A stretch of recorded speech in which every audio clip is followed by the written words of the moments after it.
Partition ਜਦੋਂ ਹੋਈ, ਭਾਰਤ ਦੀ ਜਿਹੜੀ ਵੰਡ ਹੈ ਅਸਲ 'ਚ ਪੰਜਾਬ ਦੀ ਵੰਡ ਸੀ, ਦੋ ਹਿੱਸਿਆਂ 'ਚ ਵੰਡਿਆ ਗਿਆ, ਇੱਕ ਇੱਧਰ ਇੱਕ ਉੱਧਰ। ਔਰ ਉਸ ਪੀਰੀਅਡ 'ਚ ਬਹੁਤ ਸਾਰੇ ਪੰਜਾਬੀ ਪਰਿਵਾਰਾਂ ਨੇ ਆਪਣੇ ਪਰਿਵਾਰਾਂ ਦੇ ਜੀ ਗਵਾਏ, ਜਿਵੇਂ ਮੇਰੇ ਵੀ ਮਾਰੇ ਗਏ।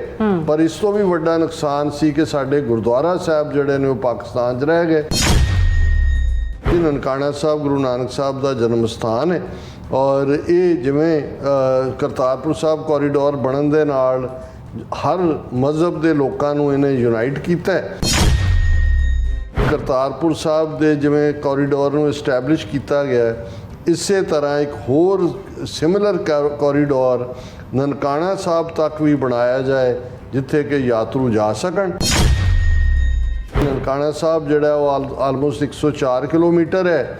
ਅਟਾਰੀ ਬਾਰਡਰ ਤੋਂ ਇਹਦੇ 'ਚ ਪਾਸਪੋਰਟ ਨਾ ਹੋਏ ਔਰ ਪ੍ਰਬੰਧ ਕੀਤਾ ਜਾਏ, ਕੋਈ ਫੀਸ ਚਾਰਜ ਨਾ ਹੋਣ, ਔਰ ਅਟਾਰੀ ਤੋਂ ਨਨਕਾਣਾ ਸਾਹਿਬ ਤੱਕ ਜਿਹੜਾ 104 ਕਿਲੋਮੀਟਰ ਦਾ ਡਿਸਟੈਂਸ ਹੈ ਉਹਨੂੰ ਸੇਫ ਪੈਸੇਜ ਦਿੱਤਾ ਜਾਏ ਦੋਨਾਂ ਹਕੂਮਤਾਂ ਵੱਲੋਂ।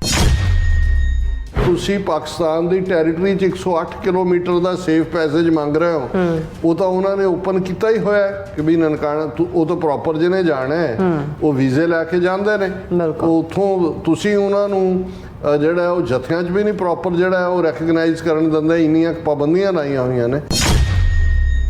ਹਾਲਾਤ ਇਹ ਨੇ ਵੀ ਜਿਹੜੇ ਉੱਥੋਂ ਵਾਪਸ ਮੁੜਦੇ ਨੇ, ਕਿਸੇ ਦਾ ਹੁੰਦਾ ਵੀ ਕਰਤਾਰਪੁਰ ਸਾਹਿਬ ਦੀ ਪਵਿੱਤਰ ਮਿੱਟੀ ਭਾਵੇਂ ਥੋੜੇ ਜਿਹਾ ਹੀ ਜਿਹੜਾ ਉਹ ਨਾਲ ਲਿਆਂਦੀ ਜਾਏ ਤਾਂ ਉਹ ਸਟਾ ਦਿੰਦੇ ਨੇ ਲਿਆਂਦੇ। ਜੇ ਉੱਥੋਂ ਪ੍ਰਸ਼ਾਦ ਲਿਆਂਦੇ ਨੇ ਉਹ ਕੁੱਤਿਆਂ ਨੂੰ ਸੰਘਾ ਰਹੇ ਹੁੰਦੇ ਨੇ। ਇੱਕ ਸਟੇਜ ਤੇ ਇੰਡੀਆ ਇਨਸਿਸਟ ਕਰਦਾ ਸੀ ਕਿ ਜੀ 5000 ਬੰਦੇ ਦਾ ਉਹਨਾਂ ਵਿਚਾਰਿਆਂ ਨੇ ਪ੍ਰਬੰਧ ਕੀਤਾ, ਇਮੀਗ੍ਰੇਸ਼ਨ ਦਾ, ਦੂਜਿਆਂ ਦਾ। ਬੰਦਾ ਉੱਥੇ ਕਈ ਵਾਰੀ 200 ਵੀ ਨਹੀਂ ਜਾ ਰਿਹਾ ਹੁੰਦਾ, ਕਿਉਂਕਿ ਇੰਨੀਆਂ ਪਾਬੰਦੀਆਂ ਨੇ।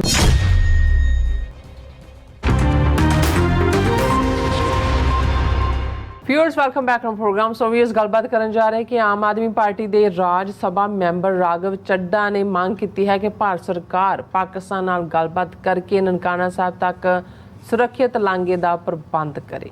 ਆਮ ਆਦਮੀ ਪਾਰਟੀ ਵੱਲੋਂ ਛੱਡਿਆ ਗਿਆ ਇਹ ਸ਼ੋਸ਼ਾ ਭਰਮਾਉਣ ਤੋਂ ਵੱਧ ਕੇ ਕੋਈ ਅਹਿਮੀਅਤ ਨਹੀਂ ਰੱਖਦਾ। ਸੋ ਇਸ ਬਾਰੇ ਆਪਾਂ ਗੱਲਬਾਤ ਕਰਨ ਜਾ ਰਹੇ ਹਾਂ। ਸੋ ਅਸੀਂ ਚਾਹਾਂਗੇ ਕਿ ਤੁਸੀਂ ਇਸੇ ਤਰ੍ਹਾਂ ਬੜੇ ਰਹਿਣਾ, ਦੇਖਣ ਸੁਣਨ ਲਈ ਐਂਡ ਲਿਖਣ ਲਈ ਤੁਹਾਡਾ ਸਭ ਦਾ ਬਹੁਤ ਸ਼ੁਕਰੀਆ ਜੀ। ਡਾਕਟਰ ਸਾਹਿਬ ਕੀ ਕਹਿਣਾ ਚਾਹੋਗੇ? ਇਹ ਦੇਖੋ, ਕੇਜਰੀਵਾਲ ਔਰ ਉਸ ਦੇ ਜਿੰਨੇ ਚੇਲੇ ਚਾਪਟੇ ਨੇ ਇਹ ਵੱਡੇ ਫਰੋਡੀਏ ਨੇ। ਕੇਜਰੀਵਾਲ ਨੇ ਸਿੱਖ ਸੈਂਟੀਮੈਂਟਸ ਨਾਲ ਪਲੇ ਕੀਤਾ, ਡਾਇਸਪੋਰਾ ਸਿੱਖਾਂ ਤੋਂ ਵੀ ਕਰੋੜਾਂ ਡਾਲਰ ਬਟੋਰੇ, ਬੇਵਕੂਫੀਆਂ ਡਾਇਸਪੋਰਾ ਦੀਆਂ ਨੇ। ਉੱਥੇ ਵੀ ਇਹ ਪ੍ਰਭਾਵ ਦੇਣ ਦੀ ਕੋਸ਼ਿਸ਼ ਕੀਤੀ। ਹਰ ਚੌਥੇ ਦਿਨ ਕੇਜਰੀਵਾਲ ਬੰਗਲਾ ਸਾਹਿਬ ਦੇ ਗੁਰਦੁਆਰੇ ਲਾਈਨ 'ਚ ਲੱਗਾ ਹੁੰਦਾ ਸੀ ਮੱਥਾ ਟੇਕਣ। ਇੱਥੇ ਵੀ JFK ਏਅਰਪੋਰਟ ਤੋਂ ਉਤਰ ਕੇ ਸਿੱਧਾ ਰਿਚਮੰਡ ਹਿੱਲ ਗੁਰਦੁਆਰੇ ਆ ਕੇ ਬੈਠਾ ਲੰਗਰ ਛਕ ਰਿਹਾ ਸੀ, ਔਰ ਆਮ ਲੋਕਾਂ ਨੂੰ ਲੱਗਦਾ ਸੀ ਦੇਖੋ ਕਿੰਨਾ, ਔਰ ਕਈਆਂ ਨੂੰ ਲੱਗਦਾ ਸੀ ਦੇਖੋ ਇਹ ਜੇ ਆ ਗਿਆ ਤੇ ਸਿੱਖਾਂ ਦੇ ਮਸਲੇ ਹੱਲ ਹੋਣਗੇ, ਪੰਜਾਬ ਪ੍ਰਤੀ, ਦੂਜੇ ਪ੍ਰਤੀ, ਇੱਧਰ ਉੱਧਰ। ਉਦੋਂ ਵੀ ਅਸੀਂ ਕਿਹਾ ਸੀ ਕਿ ਵੀ ਇਹ RSS ਨੇ ਜਿਹੜਾ ਉਹ ਖੜੀ ਕੀਤੀ ਟੀਮ ਹੈ, ਉਹਨਾਂ ਦੀ ਬੈਕਅਪ। ਪੰਜਾਬ 'ਚ ਜਿਹੜਾ ਵੈਕਿਊਮ ਲੋਕਾਂ ਦਾ ਫੇਥ ਕਾਂਗਰਸ ਔਰ ਅਕਾਲੀਆਂ ਤੋਂ ਟੁੱਟਿਆ, ਇਹ ਉਹਨਾਂ ਨੇ ਕਰਨਾ, ਔਰ ਉਹੀ ਗੱਲ ਫਾਈਨਲੀ ਹੋਈ। ਅਸੀਂ ਦੇਖਦੇ ਹਾਂ ਕਿ ਇੱਕ ਸਟੇਜ ਤੇ 2014 ਦੀਆਂ ਚੋਣਾਂ ਦੇ ਵੇਲੇ ਪੰਜਾਬ 'ਚੋਂ 4 MP ਇਹਨਾਂ ਦੇ ਬਣ ਗਏ ਸੀ। ਫਿਰ 19 ਤੱਕ ਪਹੁੰਚਦੇ ਆ ਥੋੜ੍ਹੇ ਬਹੁਤ ਐਕਸਪੋਜ਼ ਹੋਏ, ਪਰ ਅਸੈਂਬਲੀ ਚੋਣਾਂ ਦੇ ਵਿੱਚ ਆਪੋਜੀਸ਼ਨ ਪਾਰਟੀ ਬਣ ਗਏ। ਔਰ ਜਿਹੜੀਆਂ 2 ਸਾਲ ਪਹਿਲਾਂ ਚੋਣਾਂ ਹੋਈਆਂ ਨੇ ਉਹਦੇ 'ਚ 92 MLA।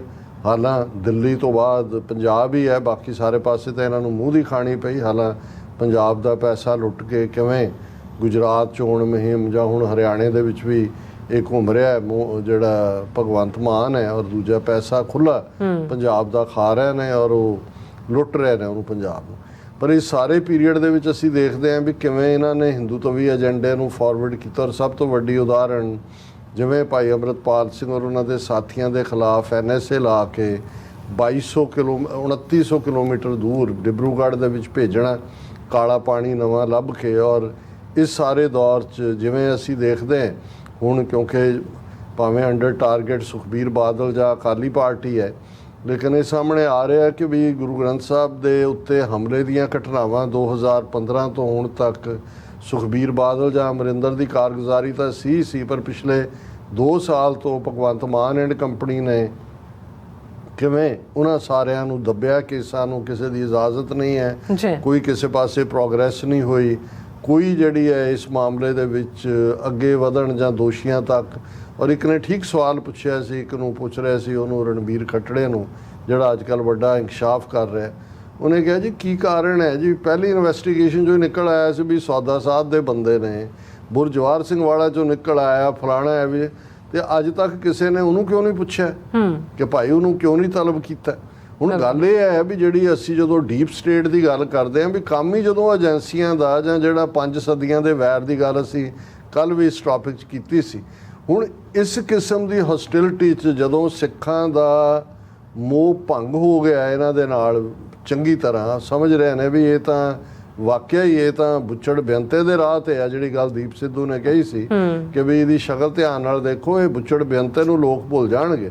ਤੇ ਉਹਨਾਂ ਨੂੰ ਲੱਗਦਾ ਕਿ ਵੀ ਅਸੈਂਬਲੀ ਚੋਣਾਂ ਫੇਰ ਆਉਣ ਵਾਲੀਆਂ ਨੇ, ਪਾਰਲੀਮੈਂਟ ਦੀਆਂ ਚੋਣਾਂ ਤਾਂ ਹੋ ਕੇ ਹਟੀਆਂ, ਉਹਦੇ 'ਚ ਵੀ 13 ਦੀਆਂ 13 ਅਸੀਂ ਲੈ ਜਾਵਾਂਗੇ, ਉਸ ਕਾਂਗਰਸ ਦੇ ਪੈਰ ਫਿਰ ਪੰਜਾਬ 'ਚ ਲੱਗ ਗਏ। ਹੁਣ ਰਾਘਵ ਚੱਡਾ ਜਿਹਦਾ ਕੁਆਲੀਫਿਕੇਸ਼ਨ ਜਿਹੜੀ ਹੈ ਉਹ ਕੇਜਰੀਵਾਲ ਦੇ ਨੇੜੇ ਹੋਣਾ ਹੈ, ਪੰਜਾਬੀ ਹਿੰਦੂ, ਉਹਨੂੰ ਕਿਵੇਂ ਰਾਘਵ ਚੱਡੇ ਸਮੇਤ 4 ਕਿ 5 ਰਾਜ ਸਭਾ ਦੇ ਵਿੱਚ ਵਾੜੇ, ਔਰ ਇਹ ਖਾਸਮ ਖਾਸ ਉਹਦਾ ਜਵਾਈ ਬਣ ਕੇ ਬੈਠਾ ਸੀ ਕੇਜਰੀਵਾਲ ਦਾ। ਹਾਲਾਂ ਉਦੋਂ ਇਹ ਖਬਰ ਵੀ ਸੀ ਕਿ ਸ਼ਾਇਦ ਆਪਣੀ ਧੀ ਨਾਲ ਇਹਦਾ ਸਾਕ ਕਰੇ, ਪਰ ਉਹਨੇ ਤਾਂ ਕਿਤੇ ਹੋਰ ਕਰ ਲਿਆ। ਪਰ ਜਦੋਂ ਕੇਜਰੀਵਾਲ ਫੜਿਆ ਗਿਆ, ਇਹ ਅੱਖ ਦੇ ਆਪਰੇਸ਼ਨ ਦੇ ਬਹਾਨੇ ਬਾਹਰ ਬੁਰ ਚਲਾ ਗਿਆ, ਵਾਪਸ ਨਹੀਂ ਮੁੜਿਆ ਇਸ ਲਈ। ਪਰ ਇਹ ਇੱਕ ਆਮ ਨੋਨ ਫੈਕਟ ਹੈ ਪੰਜਾਬ 'ਚ ਕਿ ਪੰਜਾਬ ਸਰਕਾਰ ਨੂੰ ਇਹੀ ਰਨ ਕਰਦਾ ਸੀ ਉਸ ਤੋਂ ਪਹਿਲਾਂ ਤੱਕ। ਹੁਣ ਕਿਉਂਕਿ ਇਹ ਥੋੜ੍ਹਾ ਡਿਸਕ੍ਰੈਡਿਟ ਹੋਇਆ ਕਿ ਭਾਈ ਇਹ ਕੇਜਰੀਵਾਲ ਦੇ ਨਾਲ ਉਵੇਂ ਨਹੀਂ ਖਲੋਤਾ, ਤੇ ਸ਼ਾਇਦ ਵਾਪਸ, ਕਿਉਂਕਿ ਆਮ ਆਦਮੀ ਪਾਰਟੀ ਸਿੱਖਾਂ 'ਚ ਡਿਸਕ੍ਰੈਡਿਟ ਹੋ ਰਹੀ ਹੈ। ਹੁਣ ਇਹ ਰਾਘਵ ਚੱਡਾ ਨੇ ਰਾਜ ਸਭਾ 'ਚ ਖਲੋ ਕੇ ਬੁੱਧਵਾਰ, ਯਾਨੀ ਕਿ ਬੀਤੇ ਕੱਲ, ਜਿਹੜਾ ਅੱਜ ਹੈ ਬੁੱਧਵਾਰ, ਉੱਥੇ ਆਲਰੇਡੀ ਅੱਜ ਮੰਗਲਵਾਰ ਕੱਲ, ਹਾਂ ਉੱਥੇ ਪਿਛਲੇ ਬੁੱਧਵਾਰ ਦੀ ਫਿਰ ਇਹ ਗੱਲ ਹੋਏਗੀ। ਖਬਰ ਤਾਂ ਅਗਸਤ 7 ਦੀ ਹੈ ਡੇਟ ਲਾਈਨ, ਪਰ ਉਹਨੇ ਇਹ ਖਲੋ ਕੇ ਕਿਹਾ ਕਿ ਵੀ ਮੈਂ ਜਿਹੜਾ ਅੱਜ ਪਾਰਲੀਮੈਂਟ ਦੇ ਵਿੱਚ ਖਲੋ ਕੇ, ਉਹ ਰਾਜ ਸਭਾ ਦਾ ਮੈਂਬਰ ਹੈ, ਕਿ ਮੈਂ ਜਿਹੜਾ ਇਸ਼ੂ ਜਿਹੜਾ ਮੈਂ ਡਿਸਕਸ ਕਰਨ ਲੱਗਾ ਇਹ ਬੜਾ ਇੰਪੋਰਟੈਂਟ ਹੈ, ਔਰ ਇਹਦਾ ਸੰਬੰਧ ਕਰੋੜਾਂ ਪੰਜਾਬੀਆਂ ਨਾਲ ਹੈ, ਇਹਨੂੰ ਸਾਰੀ ਪਾਰਲੀਮੈਂਟ ਸਪੋਰਟ ਕਰੇਗੀ। ਫਿਰ ਉਹਨੇ ਕਿਹਾ ਕਿ ਵੀ ਇਹ ਜਿਹੜਾ ਪਾਰਟੀਸ਼ਨ ਜਦੋਂ ਹੋਈ ਤੇ ਭਾਰਤ ਦੀ ਜਿਹੜੀ ਵੰਡ ਹੈ ਅਸਲ 'ਚ ਪੰਜਾਬ ਦੀ ਵੰਡ ਸੀ, 2 ਹਿੱਸਿਆਂ 'ਚ ਵੰਡਿਆ ਗਿਆ, ਇੱਕ ਇੱਧਰ ਇੱਕ ਉੱਧਰ। ਔਰ ਉਸ ਪੀਰੀਅਡ 'ਚ ਬਹੁਤ ਸਾਰੇ ਪੰਜਾਬੀ ਪਰਿਵਾਰਾਂ ਨੇ ਆਪਣੇ ਪਰਿਵਾਰਾਂ ਦੇ ਜੀ ਗਵਾਏ, ਜਿਵੇਂ ਮੇਰੇ ਵੀ ਮਾਰੇ ਗਏ। ਪਰ ਇਸ ਤੋਂ ਵੀ ਵੱਡਾ ਨੁਕਸਾਨ ਸੀ ਕਿ ਸਾਡੇ ਗੁਰਦੁਆਰਾ ਸਾਹਿਬ ਜਿਹੜੇ ਨੇ ਉਹ ਪਾਕਿਸਤਾਨ 'ਚ ਰਹਿ ਗਏ, ਔਰ ਬਹੁਤ ਸਾਰੇ ਗੁਰਦੁਆਰੇ ਨੇ ਜਿਨ੍ਹਾਂ 'ਚ ਕਰਤਾਰਪੁਰ ਸਾਹਿਬ, ਪੰਜਾ ਸਾਹਿਬ, ਨਨਕਾਣਾ ਸਾਹਿਬ ਜਿਹੜੇ ਪਾਕਿਸਤਾਨ 'ਚ ਨੇ। ਇਹ ਹੁਣ ਬੜੀ ਪਾਕਿਸਤਾਨ ਦੇ ਗੁਰਦੁਆਰਿਆਂ ਦਾ ਪਿਆਰ ਜਾਗ ਗਿਆ। ਫਿਰ ਉਹਨੇ ਕਿਹਾ ਜੀ ਨਨਕਾਣਾ ਸਾਹਿਬ ਗੁਰੂ ਨਾਨਕ ਸਾਹਿਬ ਦਾ ਜਨਮ ਸਥਾਨ ਹੈ, ਔਰ ਇਹ ਜਿਵੇਂ ਕਰਤਾਰਪੁਰ ਸਾਹਿਬ ਕੋਰੀਡੋਰ ਬਣਨ ਦੇ ਨਾਲ ਹਰ ਮਜ਼ਹਬ ਦੇ ਲੋਕਾਂ ਨੂੰ ਇਹਨੇ ਯੂਨਾਈਟ ਕੀਤਾ। ਔਰ ਮੈਂ ਇਹ ਹੁਣ ਅੱਜ ਮੰਗ ਕਰਨ ਲੱਗਾ ਕਿ ਵੀ ਮੇਰੀਆਂ ਅੱਜ ਛੋਟੀਆਂ 3 ਡਿਮਾਂਡਸ ਨੇ। ਪਹਿਲੀ ਇਹ ਹੈ ਕਿ ਕਰਤਾਰਪੁਰ ਸਾਹਿਬ ਦੇ ਜਿਵੇਂ ਕੋਰੀਡੋਰ ਨੂੰ ਇਸਟੈਬਲਿਸ਼ ਕੀਤਾ ਗਿਆ, ਇਸੇ ਤਰ੍ਹਾਂ ਇੱਕ ਹੋਰ ਸਿਮਿਲਰ ਕੋਰੀਡੋਰ ਨਨਕਾਣਾ ਸਾਹਿਬ ਤੱਕ ਵੀ ਬਣਾਇਆ ਜਾਏ, ਜਿੱਥੇ ਕਿ ਯਾਤਰੂ ਜਾ ਸਕਣ। ਫਿਰ ਉਹਨੇ ਕਿਹਾ ਕਿ ਵੀ ਇਹ ਜਿਹੜਾ ਇਸ ਦੇ ਲਈ ਜਿਹੜੀਆਂ ਟਰੈਵਲ ਪ੍ਰੋਸੀਜਰ ਨੇ ਉਹਨਾਂ ਨੂੰ ਸਿੰਪਲ ਕੀਤਾ ਜਾਏ। ਔਰ ਫਿਰ ਉਸਨੇ ਇਹਦੇ ਨਾਲ ਕਿਹਾ ਕਿ ਵੀ ਇਹ ਜਿਹੜਾ ਜਿਵੇਂ ਨਨਕਾਣਾ ਸਾਹਿਬ ਜਿਹੜਾ ਉਹ ਆਲਮੋਸਟ 104 ਕਿਲੋਮੀਟਰ ਹੈ ਅਟਾਰੀ ਬਾਰਡਰ ਤੋਂ, ਇਹਦੇ 'ਚ ਪਾਸਪੋਰਟ ਨਾ ਹੋਏ ਔਰ ਪ੍ਰਬੰਧ ਕੀਤਾ ਜਾਏ, ਕੋਈ ਫੀਸ ਚਾਰਜ ਨਾ ਹੋਣ, ਔਰ ਅਟਾਰੀ ਤੋਂ ਨਨਕਾਣਾ ਸਾਹਿਬ ਤੱਕ ਜਿਹੜਾ 104 ਕਿਲੋਮੀਟਰ ਦਾ ਡਿਸਟੈਂਸ ਹੈ ਉਹਨੂੰ ਸੇਫ ਪੈਸੇਜ ਦਿੱਤਾ ਜਾਏ ਦੋਨਾਂ ਹਕੂਮਤਾਂ ਵੱਲੋਂ। ਔਰ ਮੈਂ ਭਾਰਤ ਸਰਕਾਰ ਨੂੰ ਕਹਾਂਗਾ ਕਿ ਵੀ ਉਹ ਇਸ ਮੁੱਦੇ ਦੇ ਉੱਤੇ ਪਾਕਿਸਤਾਨ ਦੇ ਨਾਲ ਗੱਲਬਾਤ ਕਰੇ। ਅੱਛਾ, ਹੁਣ ਇਹ ਹੈ ਕਿ ਵੀ ਆਊਟ ਆਫ ਦਾ ਬਲੂ, ਪਹਿਲੀ ਗੱਲ ਕਿ ਵੀ ਤੁਹਾਡੇ ਕੋਲ ਜਿਹੜੀ ਚੀਜ਼ ਤੁਹਾਡੇ ਕੰਟਰੋਲ 'ਚ ਹੈ ਪੰਜਾਬ 'ਚ, ਤੁਸੀਂ ਸਿੱਖਾਂ ਦੇ ਨਾਲ ਕੀ ਵਰਤਾਰਾ ਕਰ ਰਹੇ ਹੋ, ਤੁਸੀਂ ਜਿਹੜੇ ਇਸ਼ੂਜ਼ ਦੇ ਥੱਲੇ ਪਾਵਰ 'ਚ ਆਏ, ਡਰੱਗਸ ਔਰ ਦੂਸਰੀਆਂ, ਔਰ ਉਹਦੇ ਤੇ ਤੁਹਾਡੀ ਕੀ ਪਰਫਾਰਮੈਂਸ ਹੈ।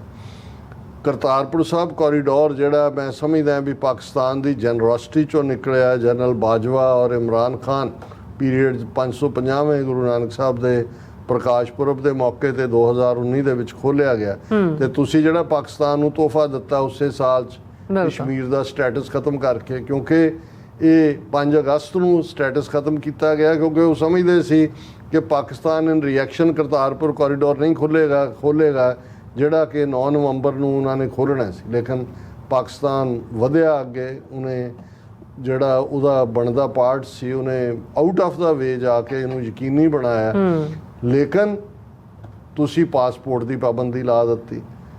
ਆਨਲਾਈਨ ਜਿਹੜਾ ਅਪਲਾਈ ਕਰਦਾ ਹੈ, ਉਹ ਜੋ ਅਪਲਾਈ ਕਰਨ ਤੋਂ ਪਹਿਲਾਂ ਇੰਟੈਲੀਜੈਂਸ ਵਾਲੇ ਉਹਦੇ ਘਰ ਗਏ ਹੁੰਦੇ ਨੇ, ਜਦੋਂ ਵਾਪਸ ਆ ਜਾਂਦਾ ਫਿਰ ਜਾਂਦੇ ਨੇ। ਜੇ ਤੁਸੀਂ ਬਹੁਤ ਸਿੱਖਾਂ ਦੇ ਹਮਦਰਦ ਹੋ, ਜੇ ਇੱਕ ਮੰਗ ਜਿਹੜੀ ਪਾਕਿਸਤਾਨ ਦੀ ਤਾਂ ਕੋਈ ਸ਼ਰਤ ਨਹੀਂ ਹੈ ਕਿ ਪਾਸਪੋਰਟ ਦੀ ਕੰਡੀਸ਼ਨ ਹੋਏ, ਤੁਸੀਂ ਪਾਸਪੋਰਟ ਦੀ ਕੰਡੀਸ਼ਨ ਹੀ ਬੰਦ ਕਰਾ ਦਿਓ ਕਿ ਭਾਈ ਜਿਹੜਾ ਵੀ ਹੈ ਉਹਨੇ ਸਵੇਰੇ ਜਾ ਕੇ ਸ਼ਾਮ ਨੂੰ ਵਾਪਸ ਆ ਜਾਣਾ।